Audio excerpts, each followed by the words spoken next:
Welcome back to another video. So in this video we are going to solve another problem, whereas we need to calculate the total claim amount for each policy holder. So in the problem statement we need two values. So we are going to use map for our collection because map can have key and value, where key will be policy holder name or policy holder ID and the claim amount which they have claimed as of now. So now let's create our method. Method will be same, return type will be void total claims made, and we are going to open our map, which will be key will be string and the value will be double.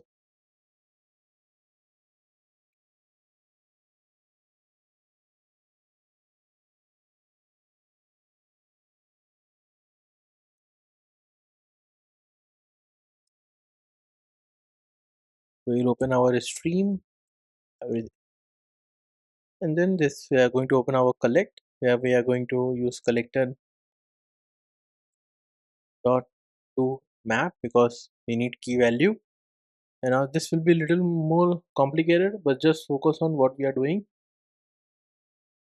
So first we are going to open our policy, open our lambda expression, policy dot get policy holder dot get name.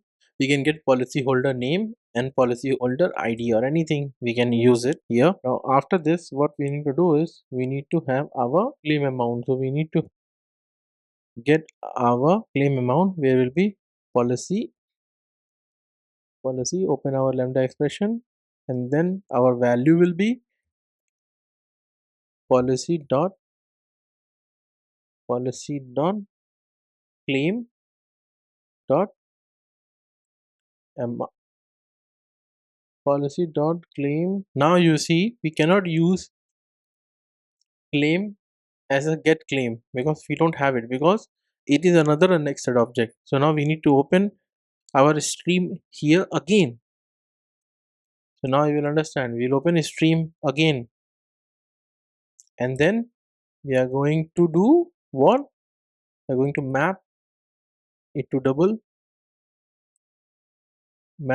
because claim amount will be in double. And then what are we going to do? We are going to just use method reference to get the amount, and then we are going to sum it, because a policy can have multiple claims, so that we need the sum of the amount they have claimed so far. So that's why we are summing it. And we'll close it.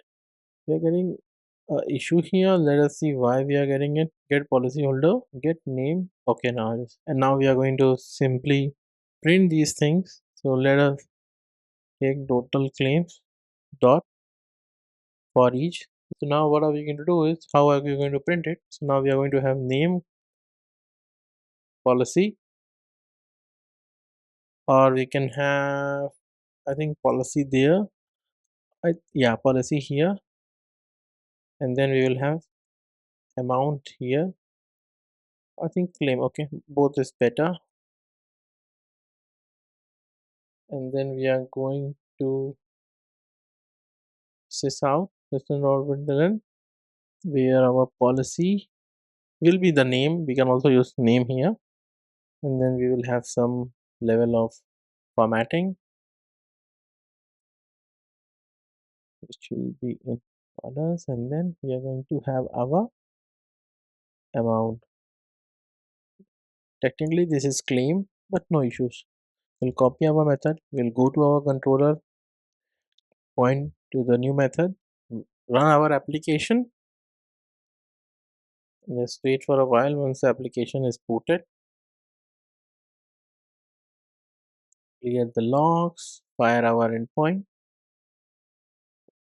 Successful. So now you can see that this is our key and this is our value. So this will be total amount,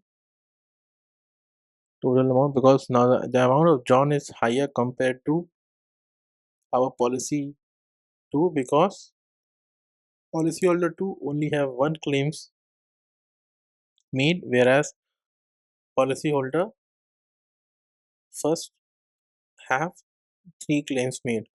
Now I'll give you a task here. As you could see that this is the amount of claim which we have or a policyholder have requested or maybe initiated. But now you will have another scenario whereas you need to only get the claim amount for the policyholder which has been approved. You understand, right?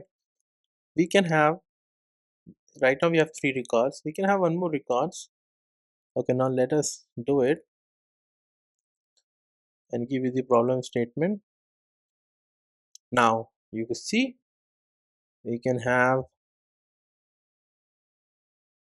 like this, and I can ask you or I can give you a problem that I only want you to return me the amount which has been only approved, not all the claim made or initiated or requested. So this is actually in real world you are going to, when you are going to build some dashboard or when you are going to build some report and all these kind of logic, you need to do a lot. You cannot run away from it. You have to do it.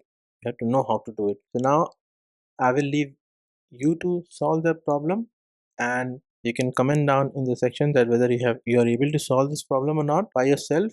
That's all for now.